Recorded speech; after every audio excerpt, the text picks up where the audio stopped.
Another nasiha. Samura ibn Jundub radiyallahu ta'ala anhu, it is narrated that he said, لأن أقول لا أحب إلي من أن أقول نعم ثم لا أفعل. That if somebody asks me something, I would rather say upfront and be a bit slightly rude or come across slightly impolite by saying, no, I can't do this. I won't be able to do it. Or no, I can't do it. I won't have time to do it. That is better that I be upfront and honest, even though it may come across to some people as, oh, that's quite rude, that's unhelpful, than me saying yes, then I can't carry it out. Because sometimes we think, oh, I can't say no to somebody, or many things. You may get overburdened and you might say, well, he asked me to do a favor, I can't say no. And how can I say no to him? Or how, it'd be embarrassing, it'd be rude, it'd be impolite to say no. But he said, I'd rather say no and be upfront and just say, no, I can't do it. I won't have time to do it. I won't be able to do it. I'm very sorry. Maybe I can get somebody else to do it for you. Better I say no than try to be good to everybody and polite and upfront, just be very polite and very sweet. But in the long run, I am not able to. So sometimes saying no is better.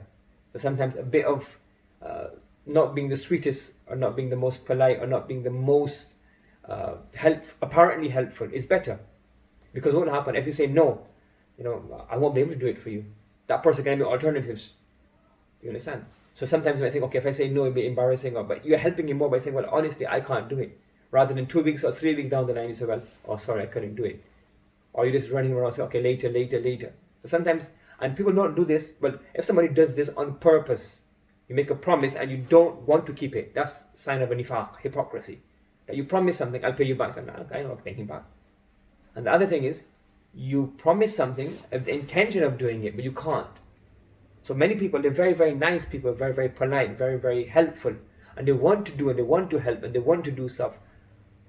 But they can't say no.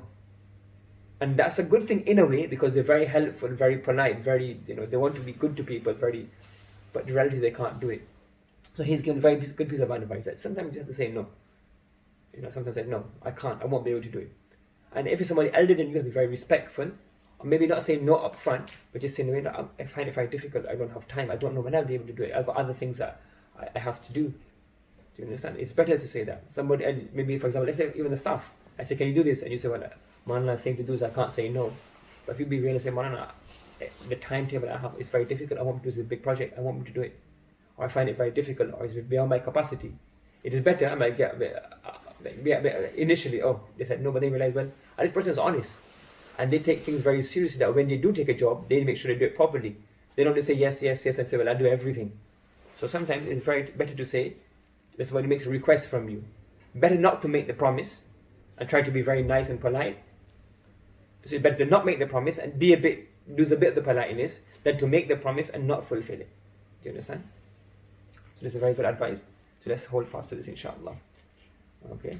May Allah subhanahu wa ta'ala give us the ability to act upon this. Subhanakallahumma wa bihamdika wa nashhadu an la ilaha illa anta wa nastaghfiruka wa natubu ilayk.